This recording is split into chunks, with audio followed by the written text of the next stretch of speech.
కట్టమైసమ్మ దేవాలయము ఇది చాలా అతి పురాతనమైనటువంటి ఇది దేవాలయము.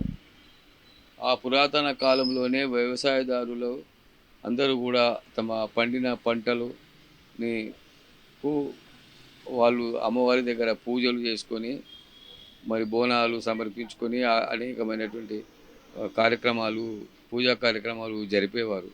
ఆ ఆ యొక్క దేవాలయంని నేను ఒక ఫౌండర్గా ఈ యొక్క నేరేడుమెట్టు ప్రాంతంలో ఈ మల్కాజిగిరి ప్రాంతంలో ఒక నాయకుడిగా ఉన్నాను కాబట్టి అది చిన్న గుడిని ఇప్పుడు ఇంత పెద్ద గుడిగా మారడానికి కారణము నేనే బాలలింగం. భారతీయ జనతా పార్టీ నాయకునిగా ఇక్కడ సేవలు ఫౌండర్ మల్కాజిగిరిలో చేస్తున్నా. దానికి మెట్లు లేవు, ఖాళీ గుడికి చిన్న గుడి ఉండే, దానికి నడక లేదు కూడా లేదు. చిన్న పిల్లబాట మీద పైకి ఎక్కేవాళ్ళు అది దేవాలయంని. దాన్ని అక్కడ ఒక కమిటీ, లారీల అసోసియేషన్ కమిటీ ద్వారా వాళ్ళు ముందుకు వస్తే వాళ్ళని పెట్టి నేను ఇంత అది అంత పెద్ద దేవాలయము చేయడం అనేది జరిగింది. మరి ప్రతి సంవత్సరము కూడా ఆ దేవాలయంలో బోనాల జాతర జరుగుతుంది, సంక్రాంతి పండుగ జాతర జరుగుతుంది, దసరా ఉత్సవం జరుగుతుంది, జంబి ఉత్సవం జరుగుతుంది, నవగ్రహ దీపావళికి నవగ్రహాలు అది మన అమ్మవారు దేవతలు అప్పుడు ఆ ఉత్సవాలు జరుగుతాయి. ఇవన్నీ కార్యక్రమాలు బోనాల కార్యక్రమాలు పెద్దగా జరుగుతుంది అక్కడ. మరి మల్కాజిగిరి ప్రాంతంలో ఉన్న ప్రజలందరూ కూడా దేవాలయంకి వచ్చి మరి అక్కడ అన్ని రకాలుగా పూజలు అందించడమే కాకుండా బోనాలు సేవలు చేయడమే కాకుండా అక్కడ వాళ్ళ బండ్లను కూడా పూజలు చేసుకొని వేలాది మంది ప్రజలు వస్తారు అక్కడ. పెద్ద ఎత్తున అక్కడ జరుగుతున్నటువంటి కార్యక్రమం మంచి అభివృద్ధి పదంలో ఉన్నటువంటి కట్టమైసమ్మ విజయదుర్గ శ్రీ శ్రీ శ్రీ విజయదుర్గ కట్టమైసమ్మ దేవాలయం అని మేమే నామకరణం చేయడం జరిగింది. కట్టమైసమ్మ దేవాలయం శ్రీ శ్రీ శ్రీ విజయదుర్గ కట్టమైసమ్మ దేవాలయం. నేనే కమిటీ, నేనే హెడ్, నేనే అడ్వైజరు, మేమంతా ఉంది అక్కడ. ప్రెసిడెంట్ ఉన్నారు, మరియు దానికి బాడీ ఉంది. దానికి మరి మంచిగా సజావుగా సాగుతున్నటువంటి దేవాలయం. అన్ఎక్స్పెక్టెడ్గా మరి నిన్న రాత్రి జరిగిన సంఘటన చాలా దురదృష్టకరమైంది. మరి అది ఎప్పటి నుంచో మన మత వ్యతిరేక శక్తులు, ఇతర మతస్థులు దాని మీద కన్నేసి బయట కూడా మొన్నటి వరకు కూడా జరుగుతున్నటువంటి పరిణామాలను దృష్టిలో పెట్టుకొని ఇక్కడ కూడా ఏదో ఒక దురదృష్టకరమైనటువంటి సంఘటన చేయడానికి పూనుకోవడం అనేది జరిగింది. వాళ్ళు రాత్రి 9 గంటల ప్రాంతంలో గుడిని బంద్ చేసిన తర్వాత, బ్రాహ్మణులు వెళ్ళిపోయిన తర్వాత అక్కడికి ఒకడు వాడు ముస్లిం వ్యక్తి అందులోకి ప్రవేశించి గుడిలో ప్రవేశించి దాంట్లో వాడు బట్టలు ఇప్పి మూత్రము అవన్నీ కూడా చేయడము, అందులో దాని అంతా అపవిత్రం చేసి మొత్తం అంతా కూడా చేయడం అనేది. లేదు అంతా వాళ్ళు అలాంటి రాజకీయాలు కానీ ఇవి కానీ ఏం జరుగుతుందో కానీ రాజకీయాలు అంటే ఇంతవరకు అయితే ఏం కాలే. రాత్రి జరుగుతుందే, రాత్రి జరిగిన సంఘటనే పురస్కరించుకొని ఇదంతా ఇప్పుడు ఇదంతా జరుగుతుంది. రసబస యూత్ మన హిందూ వ్యతిరేక శక్తులే అది చేసిన సంఘటన. ఇది మన హిందువులలో కావాలని హిందువులలో ఎవరు కూడా అమ్మవారికి చేయరు, భక్తి శ్రద్ధలతో పూజలు చేసుకుంటారు. కానీ ఎలాంటిది కూడా సంకోచం లేదు. మన హిందువులు చేసిరు అనేది మాత్రం ఎలాంటిది లేదు. వాళ్ళు ఎవరు కూడా చెయ్యరు, చేయబోరు కూడా. పోలీసులు ఏవైతే మేమంతా డిమాండ్ చేసినాం. నేనైతే మెజిస్ట్రేట్ని తీసుకురామన్నా. మెజిస్ట్రేట్ ఎందుకంటే చిన్న సంఘటనలు జరిగితే కూడా మెజిస్ట్రేట్ని తీసుకొచ్చి రికార్డ్ చేసుకొని పోతారు, ఎంఆర్ఓని తెస్తారు, ఆర్డీఓ వస్తారు, రికార్డ్ చేయాలి. ఎందుకంటే సంఘటన ప్రత్యక్షంగా ఉంది. అది వ్యక్తిని మేము పట్టించినాం.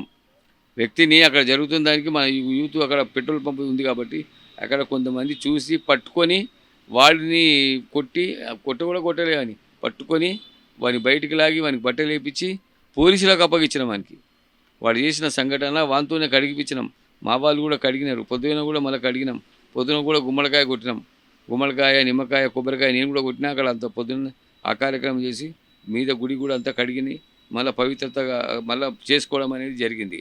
కాబట్టి చట్టము దీని మీద మంచి చర్యలు తీసుకోవాలి. దాని మీద దాని వెనుకలు ఓడున్నాడు మరి ఆ వ్యక్తులు బంగ్లాదేశోడా, పాకిస్తానోడా, ఓల్డ్ సిటోడా, ఈ మోలాలి ప్రాంతం మల్కాజ్గిరోడా, ఎక్కడో వాడు ఆడు అది అనేది చాలా ఇంపార్టెంట్‌గా దాన్ని జాగ్రత్తగా ముఖ్యంగా కట్టమైసమ్మ గుడి దగ్గర ఇంత పెద్ద ఇష్యూ జరుగుతుంటే గుడి కమిటోళ్ళు పెద్దగా కనబడలేదు. గుడి కమిటీ అంతా ఉన్నారాడ. ఉన్నారా? ఉన్నారు. వాళ్ళ గుడి కమిటీ నిన్న రాత్రి ఉన్నారు, ఇప్పుడు కనిపించలేదని. ఉన్నారు. గుడి జనరల్ సెక్రటరీ ఉన్నాడు. ఆ సంతోష్ సెక్రటరీ ఉన్నారు. నేను ఉన్నా. ఆ ప్రెసిడెంట్ రెగ్యులర్ గా పాపం ఆలయంలో ఆ ఉండేవాళ్ళు. ప్రెసిడెంట్ గోపాలు ఆయనకు కొద్దిగా ఆయనకు టెస్టులు ఉన్నాయి, హెల్త్ టెస్టులు డాక్టర్ అపాయింట్ ఉందని మరి రాత్రి ఉండి పొద్దున పరిగెత్తడం అనే అక్కడ అపాయింట్మెంట్ ఉందని అక్కడ వెళ్ళడం జరిగింది. అందరూ కూడా ఉన్నారు, మెంబర్లు అందరూ ఉన్నారు, ఎవరు లేరు అనేది ఏమి లేదు, అంతా ఉన్నారు. కానీ ఏంటంటే అలజడి జరుగుతూనే ఉన్నది కదా, అందులో భాగస్తులుగా ఉన్నారు, అలా కార్యక్రమంలో ఉన్నారు. నేను కమిటీ అది ఇది అని ఏమి చెప్పడానికి అక్కడ ఏముంటుంది, ప్రజలంతా వచ్చిర్రు అందరూ హిందూ శక్తులు అన్ని, విశ్వ హిందూ పరిషత్ కానీ, బజరంగ్ దళ్ కానీ, మరి ఇతర కాంగ్రెస్ వాళ్ళు కానీ, బీజేపీ అందరూ మనం వచ్చినాం అక్కడ. వేరే ఇదని లేదు అక్కడ. ఎవరు ఆ జోగినీళ్ళు వచ్చినారు, అందరు పబ్లిక్ వచ్చినారు. అక్కడ అమ్మవారి దిక్కు వచ్చేటోళ్ళు, పూజలు చేసేటోళ్ళు అంతా ఈ విషయం సంఘటన తెలియగానే పొద్దున అంతా జమ అయిపోయి అక్కడ పెద్ద ఇష్యూ జరుగుతుంది అలా. పెద్ద పెద్ద ఆలయము, చాలా విరాళాలు వస్తాయి, చాలా నిధి ఉంది ఆ ఆలయంలో, ఒక సెక్యూరిటీ గార్డ్ని పెట్టుకోరా అని కొంతమంది విమర్శిస్తున్నారు. అట్లా ఏం లేదు అక్కడ. ఇంతవరకు మనకు అలాంటి అవకాశం రాలే. సెక్యూరిటీని పెట్టుకునేంత అవకాశం మాకు ఏమి రాలేదు. పొద్దున నుంచి పంతులు వస్తారు, ఓపెన్ అవుతుంది, పూజలు అవుతాయి, అన్ని రకాలుగా ఇద్దరు ఆడవాళ్ళు ఉన్నారు, గుడి అంతా కడుగుతారు, నలుగురు పంతులు ఉన్నారు, పంతులు కూడా సేవలు అందిస్తారు. అవన్నీ క్లీన్ అంతా అవన్నీ జరుగుతూనే ఉంటాయి. యథాస్థితిగా పూజలు అంతా జరుగుతూనే ఉన్నది అక్కడ. ఏమి ఇలాంటి సంఘటన ఇట్లా జరుగుతుంది అని ఊహించడానికి మన ఊహకందనేటువంటి విషయము ఈరోజు రాత్రి జరిగిన సంఘటన అది. ఇప్పుడు ఇంకా జాగ్రత్త పడతాం. ఇప్పుడు మాకు అకౌంట్ ఉంది, అక్కడి నుంచి ఏమి డబ్బులు వచ్చినా ఏం చేసినా గుడి అభివృద్ధి కొరకే ప్రతి పైసా ఖర్చు పెడతాము, అభివృద్ధికే ఖర్చు పెడతాము. మళ్ళా బ్యాంక్ అకౌంట్ ఉంది దేవాలయంకు, ప్రతి పైసా కూడా డొనేషన్లు కానీ అన్నీ కూడా అకౌంట్లోకి వెళ్ళిపోతాయి, లెక్కలు ఉంటాయి, అన్ని పద్ధతి ప్రకారంగానే జరుగుతుంది. దీంట్లో ఎక్కడ మా ఇది లేదు, తప్పుడు చర్యలు కానీ ఏది అంటే ఏమీ లేదు. మంచిగా ఇప్పుడు రోజుకు గుడి మళ్ళీ కింద కూడా అన్ని రూములు అవన్నీ కూడా మంచిగా చేయడము, ప్రజలు వచ్చిన భక్తులు అక్కడ వండుతారు, వంటలు చేస్తారు, అమ్మవారికి అవన్నీ చేస్తారు, కార్యక్రమాలు తీసుకుంటారు, అన్నీ మంచిగా భక్తులకు రోజుకు సౌకర్యం మెరుగవుతుంది. ఆడ కెమెరాలు ఉన్నాయి, ఆడ దానికి కెమెరాలు కూడా ఉన్నాయి. ఈ జరిగింది సంఘటన, దుర్ఘటన చాలా తప్పుగా జరిగింది. అది ఎట్లా జరిగింది, అది దాని వెనకాల ఎవరు ప్లాన్ ఉంది, తుర్కోళ్ళు ఎవరు వెనకాల అనేది పోలీసులు, ఇప్పుడు కమిషనరు వాళ్ళందరూ ఏం చెప్తున్నారంటే మేము దాన్ని వెనకాల అదంతా లాగుతాము, దాన్ని మొత్తం లాగుతామని చెప్తున్నారు. అవన్నీ కూడా చూడండి, మనము ముస్లింలకు వ్యతిరేకం కాదు, మేము ఎవరికి కూడా వ్యతిరేకం కాదు. దుష్ట శక్తులు ఎవరైతే ఇలాంటి సంఘటనలు వేరే మతస్థులు ఎవరైనా సరే ఇటువంటి దుర్ఘటన సమస్యలు చేస్తే ఊరుకునేది లేదు. ఇప్పుడు ఆ కూరగాయల చెందిన వ్యక్తి అని మనం తేలితే అక్కడ ముస్లింలు ఎవరు అందరినీ ఏర్పారేస్తాం. అక్కడ ఎవరిని కూడా ముస్లిం పెట్టింది, ముస్లిం మతస్థుడు అక్కడ కూరగాయల షాపుల ఇలా ఆదివారం, ఈరోజు ఆదివారం ఇక్కడ అన్ని దుకాణాలు పెట్టేది ఉండే, ఈరోజు అన్ని దుకాణాలు పెడతారు ఆదివారం. మేము అనుమతించినాం దుకాణాలు పెట్టుకొని బతకని ప్రజలు, అందుబాటులో కూడా కూరగాయలు దొరుకుతాయి, అందరూ కూడా ఉపాధి దొరుకుతుంది అని మేము దాన్ని పెట్టనిస్తున్నాం. గుడికాడ ఇక్కడికి అసలు వాస్తవంగా చెప్తే మల్కాజ్గిరి మున్సిపాలిటీలో నేను వైస్ చైర్మన్గా ఉన్నప్పుడే ఈ పథకాన్ని తీసుకొచ్చిన. అందరూ ప్రజలు కూడా చాలామంది అన్ని పార్టీలు కూడా వ్యతిరేకం చేసిన ఈ కూరగాయల మార్కెట్లు ప్రజలకు అందుబాటులో ఉండాలా, మన ఇంటి దగ్గరనే మార్కెట్ వస్తుంది కాబట్టి మన ప్రజలకు అనుకూలంగా ఉంటుంది, కొంటారు, మంచిగా దగ్గర ఉంటుందని చేసింది నేనే. కౌన్సిల్ తీర్మానం చేసింది నేనే, కలెక్టర్కి పంపించింది, కలెక్టర్ దగ్గర పర్మిషన్ తీసుకొని వచ్చి కౌన్సిల్లో పెట్టినా, లెటర్ తీసుకొని వచ్చి వాళ్ళందరూ తీసుకొని పెద్ద ప్రోగ్రాములు చేసి ఆ విధంగా ప్రజలందరూ బతికితే మాకు సంతోషం కదండి. వాడు వీడని లేదు. కానీ ఎవడైతే తప్పు ముస్లిం మతం అని క్రిస్టియన్ ఎవడు కూడా వాడు మతం వాడి వరకు వాని మసీదు వరకు ఉండాలి. కానీ హిందూ దేవాలయాలకు వచ్చి హిందూ దేవాలయాలకే రానికి లేదాడు. హిందూ దేవాలయంలో వచ్చి అపవిత్రం చేస్తే ఊరుకుంటారా? అక్కడ దుకాణం కాదు కదా, వాడిని ఏరి పారేస్తాం. ఎంతమంది ఆడ ముస్లిం ఉన్నారో వాళ్ళందరినీ కూడా ఎలగొట్టేస్తాం. అక్కడ అసోసియేషన్ ఉంది, అసోసియేషన్ పిల్లలు ఉన్నారు, బిఎంఎస్ ఉంది, వాళ్ళందరూ ఉండే వాళ్ళకందరూ కూడా మేమంతా ఒక పద్ధతిలో చేయించినది, మున్సిపల్ త్రూ చేయించిన చట్టం అండి. చట్టం ఎలా చేస్తే అలా చేయాలి. నేనేం చెప్తున్నా అంటే చట్టము చట్టానికి మించినోడు అతిథుడు ఎవడు కూడా లేడు కదా, చట్టం ఏం చర్య తీసుకుంటుందో అది చేస్తారు. వాడు చేసిన అదే దుబాయ్లో అయితే పాకిస్తాన్లో అయితే వాడిని ఇలా మసీదులో చేస్తే వాడిని తల తీసేస్తారు. దుబాయ్లో సౌత్ అరేబియాలో ఆ చట్టాలు వేరే ఉంటాయి. వాడిని చంపేస్తారు, ఎల్లకాలం వాడిని జైలు పాలు చేసేస్తారు కూడా. ఆ చట్టాలే వేరు. ఇంకా మనం మన దీంట్ లోపల ఆ చట్టాలు అంత పెద్ద కఠినమైన చట్టం లేదు. మన ప్రజాస్వామ్య దేశం ఇది. ప్రజాస్వామ్యంగా బతుకురా, మంచిగా ఉండండి, ఉపాధి చేసుకో, వాడికి దుగ్నమి అమ్ముకో, ఏమైనా చేసుకో. మేము ఎక్కడైనా ముస్లింల మీద హిందువులు ఎక్కడ కూడా ఏ సంఘటన చేయలే. ఎక్కడైనా చేశారా? పోనీ చర్చిల దగ్గర పోయి ఏమైనా చేశారా? మసీదులకు దూరి ఏమైనా చేశారా? ఇక్కడ ఏం చేయలే. అలాంటి సంఘటనలు లేవు. వీళ్ళే మరి ముస్లింకి సంబంధించిన కొంతమంది తుర్కోళ్ళే అక్కడక్కడ చేస్తున్నారు. మనం కీసర్లు అక్కడ ఇక్కడ పెద్ద పెద్ద ఇవన్నీ గలీజ్ పనులు, ఇవన్నీ అన్యమతస్తులు చేస్తున్నారు. కానీ హిందువులు ఎక్కడ చేస్తున్నారండి? హిందువులు ఇక్కడ చేస్తలేరు. హిందువులు ప్రజాస్వామ్యంగా ఉన్నారు, సెక్యులర్గా ఉన్నారు. ఎవరైనా బతకని అంటాం కానీ చెడిపోమని చెప్పము. వాని కూడా మంచి కోఆపరేషన్ చేస్తాం మనం. కానీ ఇటువంటి వాడిని చేసిండో పోలీసులు వాని మీద చట్టపరంగా చర్యలు చేపట్టాలి. చేపట్టకపోతే 13వ తేదీన నాడు రేపు 12 రేపు మీటింగ్ ఉంది మాకు, దేవాలయంలో మీటింగ్ ఉంది. అందరినీ నేనే పిలిచాను. అందరినీ పోలీసు వాళ్ళు, కమిషనర్ కూడా వస్తున్నాడు, సర్కిల్ కూడా వస్తున్నాడు. పోలీసులు వచ్చి అక్కడ మాట్లాడతారు, మేము కూడా మాట్లాడతాము. అక్కడ జరుగుతున్న అదంతా కూడా నిర్ణయం చేసి ఒక తీర్మానం చేస్తాము. తీర్మానం ప్రకారంగా ముందుకు పోతాం. వాడికి ఏం పట్టింది, ఏం పడలేదు, అదంతా కూడా మేము కూడా దాని మీద విట్నెస్లో మేము కూడా మా దగ్గర కూడా తీసుకుపోతారు. మా దేవాలయం జరిగింది కాబట్టి మా కమిటీ బాధ్యత వహిస్తుంది కాబట్టి మేమందరం కూడా రాసిచ్చేసినాము. మళ్ళీ కూడా తీర్మానం చేసి ఇస్తాం. రేపు కూడా ఒక తీర్మానం చేసి జరిగిన దాని మీద మిసరు చట్టపరంగా వాళ్ళు చర్యలు చేపట్టాలి. లేకపోతే మేము పెద్ద ఎత్తున కమిషనరేట్ను కూడా ముట్టడిస్తాం. హిందూ మతస్థులు అందరూ కూడా, విశ్వ హిందూ పరిషత్ అందరినీ కూడా నేనే ఆపిన. ఇప్పుడు నేనే అందరినీ ఆడ క్లోజ్ చేసిన. వద్దు, పోలీసు వాళ్ళు చర్యలు తీసుకుంటున్నారు కాబట్టి ఆపాలని చెప్పి నేను ఓపెన్గా డిక్లేర్ చేసిన. ఆడ అందరూ చేసేసి అందరినీ డిస్పజ్ చేయడం అనేది జరిగింది. అయినా కూడా యువకులు ఉన్నారు కాబట్టి, వాళ్ళు పౌరుషంతో ఉన్నారు కాబట్టి అది కూడా కొద్దిగా గడిబడులు జరిగినాయి. ఆడ పెద్ద ఎత్తున వాళ్ళు యూత్ ఒప్పుకుంటలేదు. అయినా కూడా శాంతపరిచి ఈరోజు క్లోజ్ చేశాము. రేపు మీటింగు తర్వాత తదుపరి కార్యక్రమం కూడా జారీగా ఉంటుంది. ఇక్కడ జరిగినట్టు ఇంకా వేరే గుళ్ళల్లో ఎక్కడ జరగడానికి లేదు. అట్లా జరగదు కూడా. జరిగితే పోలీసులు, ప్రభుత్వందే బాధ్యత. ఈ రేవంత్ సర్కార్ వచ్చినాకనే ఇలాంటి సంగతులు జరుగుతున్నాయి. అంతకుముందు ఎక్కడ లేదు. ఎందుకంటే ముస్లింలను లేపుతా ఉన్నారు, పైకి తీసుకొస్తా ఉన్నారు. అట్లా అయిపోయింది కదా. ఇప్పుడు కనిపిస్తూనే ఉంది కదా. మొన్నదాకా కాంగ్రెస్ వాళ్ళు ఆ సర్కార్ను పట్టుకున్నారు.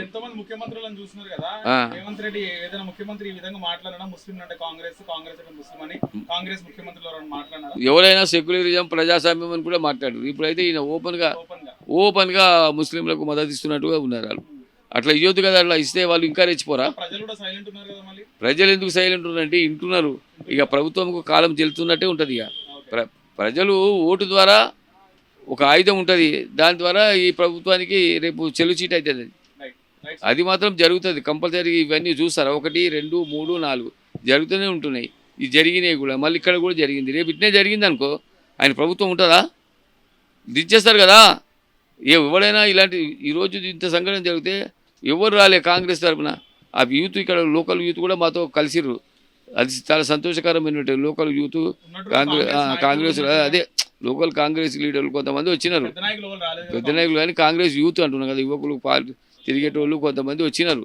వాళ్ళని వెల్కమ్ చేసినాం కదా మేము. వాళ్ళు కూడా చేసినాం కదా, వెల్కమ్ చేసినాం. అది జరుగుతుంది. వాళ్ళు కూడా రేపు పొద్దున పాల్గొనాలి. వాళ్ళు పాల్గొనకున్నా సరేనండి. వాళ్ళు పాల్గొన సరే. హిందూ శక్తి ఇది ఊరుకోదు కదా, దాని మీద పడతాం కదా. రేపు మీటింగ్ తర్వాత నెక్స్ట్ కార్యక్రమం ఉంటుంది, తప్పకుండా ఉంటుంది. ఎందుకంటే ఇంకా అలజడి పెద్దగా చేయొద్దు. ప్రభుత్వానికి కూడా అవకాశం ఇచ్చినాం. ఈరోజు పోలీసుల మాట కూడా విన్నాము, అవకాశం ఇచ్చినాము. ఎంఆర్ఓ కూడా వచ్చినాడ. వచ్చిన తర్వాత ఇది పోనీ అండి, దీన్ని మేము చూస్తాము, ముంగటికి జరగకుండా చూస్తాము, ఇది చేస్తాము అన్నారు. రేపు మీటింగ్ కూడా వస్తారు. వాళ్ళు వచ్చిన తర్వాత అక్కడ జరుగుతుంది. ఒక తీర్మానం అయితే చేస్తాం. ఏది జరిగినా ఇది మాత్రం ఇవాళ మనకు చాలా దుర్మార్గమైన రోజుగా మనం భావించాలి.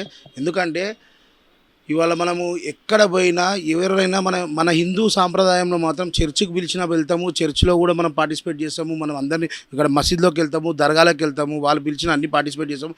వాళ్ళ భగవంతుని మన భగవంతునిగా భావించి మనం అందరినీ ఏకంగా చూస్తాం.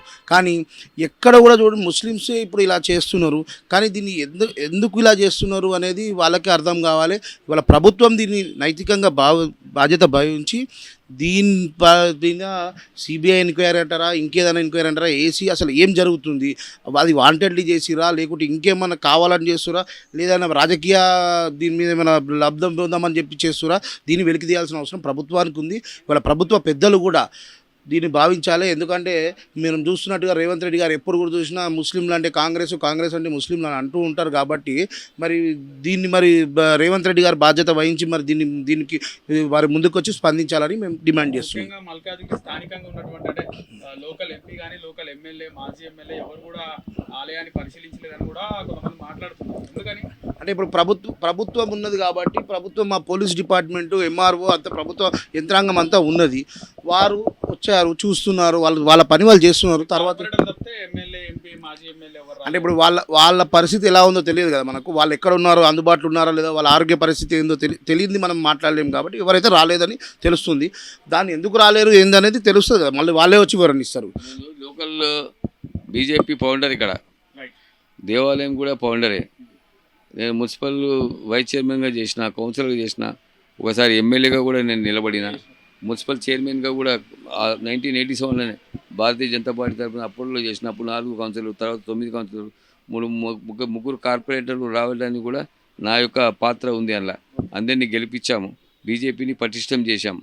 అదేవిధంగా ఈ దేవాలయం చుట్టుముట్టు దేవాలయం అన్నీ కూడా వెంకటేశ్వర సేవ దేవాలయం కానీ, శివాలయం కానీ, ఇక్కడ దేవాలయం కానీ, ఇక్కడ మూడుగుళ్ళు దేవాలయం కానీ, కట్టమైసమ్మ కానీ, మరి ఇక్కడ ఉన్నటువంటి ఇక్కడ గణేశుని దేవాలయం కానీ 270, ఇక్కడ 218/1 ఈ దేవాలయానికంతా కూడా బాలింగమే కారణం, మేమే కారణం. ఇక్కడ వాజ్పేయి నగర్ కానీ, వినాయక నగర్ కానీ స్థాపించడమే కాకుండా అక్కడ సబ్ రిజిస్టర్ ఆఫీసు, ప్రభుత్వం యొక్క కాలేజీలు కానీ ఇవన్నీ కూడా ప్రభుత్వ భూములు కాపాడినాం. కాపాడితేనే ఈ రోజున అలా ఆ ఆఫీసులు వచ్చినాయి, అవన్నీ వచ్చినాయి. తర్వాత పోలీసు ఇన్స్పెక్టర్ కానీ, ఎంఆర్ఓ కానీ ఇవన్నీ కూడా నేనే అప్లికేట్ ఇచ్చిన హైకోర్టుకు. ఆ డిఫెన్స్ కాలనీ వాళ్ళది, కాలనీ మాది, మా పార్కులని వాళ్ళు చేస్తే కూడా ఇది ముందు నుంచి ఇక్కడ ఉన్నాయిరా బాబు, ఇవన్నీ కూడా సబ్ ఆఫీసులని పికెటింగ్, పోలీస్ పికెటింగ్ కానీ అది ఉండే, పికెటింగ్ అక్కడికి వచ్చే ఉండే. అది కూడా మేము కౌన్సిలర్గా ఆ కాలం నుంచి ఒక సోషల్ వర్కర్గా చూసినాను కాబట్టి అది కూడా అప్డేట్ ఇవ్వడం జరిగింది. అందులో భాగంగానే ఇప్పుడు అది ఎంఆర్ఓ ఆఫీస్ కానీ, పోలీస్ స్టేషన్ కానీ అవన్నీ కూడా అక్కడ రావడం జరిగింది. ఇక్కడ కూడా వాజ్పేయి నగర్ వేశాను, అంత భూమిని నేను కాపాడింది కాబట్టి అక్కడ మళ్ళీ ఇక్కడ ఏది వాటర్ ట్యాంకులు కానివ్వండి, ఎలక్ట్రికల్ ఆఫీసులు కానివ్వండి, ముందదాకా ఎంఆర్ఓ ఆఫీస్ కూడా ఉండే, అక్కడ కోర్టు కూడా ఉండే. ఇవన్నీ మీకు అందరికీ తెలిసిందే. మరి ఇంటర్మీడియట్ కానీ, డిగ్రీ కాలేజ్ కానీ, ఆడ ఓపెన్ యూనివర్సిటీ ఒక సెక్షన్ కానీ ఇవన్నీ కూడా వచ్చినాయి. అంటే కేవలం బాలింగం చేసిన సేవలు అనేది నిదర్శనం. ఇప్పుడు కాదు, 1981 నుంచి నేను సోషల్ యాక్టివిటీలో యాక్టివ్ ఉన్నా. అంతకుముందు జనతా పార్టీకి ఉన్నా. ఆ తర్వాత 81లో బీజేపీ 80లో వచ్చింది కాబట్టి 81 నుంచి నేను బీజేపీలో కొనసాగుతూ మల్కాజిగిరి అభివృద్ధిలోనే నేను ముందుగా ఉంటూ ఈ దేవాలయాలను కూడా అభివృద్ధి పరిచిన, దేవాలయాల భూములు అవన్నీ ఉన్నాయంటే కాపాడింది ఉన్నాం. అదే మాదిరిగా ఈ ప్రభుత్వ ఆస్తులు కూడా, ప్రభుత్వంకు ఈరోజు ఉన్న ఆఫీసులు కూడా అన్నిటికీ నేను ముందు నడిచి ఇవన్నీ చేసినాం, ఇవన్నీ చూస్తున్నాం. మంచి కొరకు న్యాయం, ధర్మం, నీతి ఇవన్నిటి కోసమే ఇవన్నీ జరుగుతుంది. రేపు మళ్ళీ ఇప్పుడు 26వ తేదీ నాడు 23, 24, 25, 27 తేదీల్లో మాది బొడ్రాయి యూత్ ఉన్నది. మా యూత్ అంతా, మా వాళ్ళందరూ కూడా జనార్దన్ కానీ, ఇంకా రమేష్ కానీ, అశోక్ కానీ, ఈశ్వర్ యాదవ్ ప్రెసిడెంట్, వీళ్ళందరూ కూడా అనేకం ఉన్నారు, ఇక్కడ యూత్ కూడా ఉన్నారు. వాళ్ళందరూ కూడా ఉత్సాహం చేస్తున్నాం. అది లక్షల రూపాయలతో జరుగుతుంది. అది అటువంటి అన్నదానాలు కానీ, హోమాలు, మళ్ళా శివల కళ్యాణము, శివపార్తుల కళ్యాణము, మరి బోనాల ఉత్సవము, ఇవన్నీ కూడా పూజలు, ప్రసాదాలు పెద్ద ఎత్తున ఊరంతా కూడా ఒక వెలుగు కార్యక్రమం 23, 24, 25 3 తేదీలలో ఉంది. 27 తేదీ నాడు అన్నదానం ఉంది. అందరినీ కూడా ఆహ్వానిస్తున్నాం. ఎమ్మెల్యే ఎంపీని మిగతా ప్రతి ఒక్క పెద్ద మనిషిని గ్రామం బొడ్రాయి కార్యక్రమం కాబట్టి గతంలో మా పెద్దవాళ్ళు చేసిన దాన్ని అది పడిపోయింది. అది మళ్ళీ పునర్నిర్మాణం చేసినాం మనం 10 సంవత్సరాల కిందట చేసి ఇప్పుడు మళ్ళీ ఆ యొక్క ఫంక్షన్ మళ్ళీ ఇప్పుడు నెత్తి మీద వేసుకొని గ్రామ పెద్దలుగా మేము ఇవన్నీ చేయడం అనేది జరుగుతుంది. ఇంత భక్తి శ్రద్ధలతోని మేము అమ్మవారిని కొలుస్తున్నాం. గ్రామాలు సంక్షేమంగా ఉండాలా, మల్కాజిగిరి ప్రాంతం అంతా సంక్షేమంగా ఉండాలని మేము కొలుస్తున్నాం అమ్మవారిని. ఇటువంటి అపవిత్ర శక్తులు వచ్చి అరాచకాలు సృష్టించి దుష్ట శక్తులు వీళ్ళు చెడగొట్టి దీన్ని అంతా చేస్తే దీన్ని ప్రజలు ఊరుకోరు. మాలాంటి వాళ్ళు ఎవ్వరు కూడా ఊరుకునే ప్రసక్తే లేదు. అటువంటి వ్యక్తులకు చట్టపరంగా తీసుకోమంటున్నాం. చట్టపరమైన చర్యలు తీసుకోవాలి. తీసుకోకపోతే అధికారులకు భర్తం పడతాం. మన కమిషనరేట్ కూడా మేము ముట్టడిస్తాం. అవన్నీ జరుగుతాయి. ఈరోజు హెచ్చరించడం అనేది జరిగింది. పెద్ద ఎత్తున కార్యక్రమం జరిగింది. అన్ని వాళ్ళు వచ్చినారు. జోగినీళ్ళ కాడికి కూడా వచ్చినారు. అందరూ వచ్చి ఆడొక ఆమె కూడా సిగము ఆమె కూడా వచ్చేసి ముక్కలు చేయమన్నది. ఆమె ఇటువంటి దుష్టశక్తులను ముక్కలుగా నరకాల అపవిత్రము చేస్తారని ఆమె దీంట్లో కూడా ఆమె సంబోధన ఆమె వాక్యంలో కూడా ఆమె చెప్పడం అనేది జరిగింది. కాబట్టి మేము రేపు మీటింగ్ పెట్టి తదుపరి నిర్ణయాలు చేస్తాం. హిట్ టీవీ యాప్, ఇందులో short news, live news, entertainment shows, movies, digital magazines తో పాటు మీ జిల్లా వార్తలను కూడా ఫ్రీగా చూడొచ్చు. ఇంకెందుకు ఆలస్యం, వెంటనే హిట్ టీవీ యాప్ ని డౌన్లోడ్ చేసుకుని ఫ్రీగా ఎంటర్టైన్మెంట్ పొందండి. Hit TV app. Hit TV app. Please download hit TV app. Hit TV యాప్ని ఫ్రీగా డౌన్లోడ్ చేసుకొని ఎంజాయ్ చేయండి. మీకు నచ్చిన ఎంటర్టైన్మెంట్ కోసం హిట్ టీవీ యాప్ ని ఫ్రీగా డౌన్లోడ్ చేసుకొని ఎంజాయ్ చేయండి. హిట్ టీవీ యాప్ ని డౌన్లోడ్ చేసుకుని ఆస్వాదించండి, ఆశీర్వదించండి. ఇంతమంది సెలబ్రిటీలు హిట్ టీవీ యాప్ ని డౌన్లోడ్ చేసుకోండి అని చెప్తున్నారంటే ఎంత మంచి యాప్ ఆలోచించండి. అమెరికా అమెరికా అమెరికా అమెరికాలో చదవాలనుకునే వాళ్ళకి విశ్వసనీయమైన పేరు మన శౌర్య కన్సల్టెన్సీ. UK లో 1 year masters, UK లో 1 year masters, 2 years work permit up to 5 years visa. Contact Saurya Consultancy. Contact 89851 89851.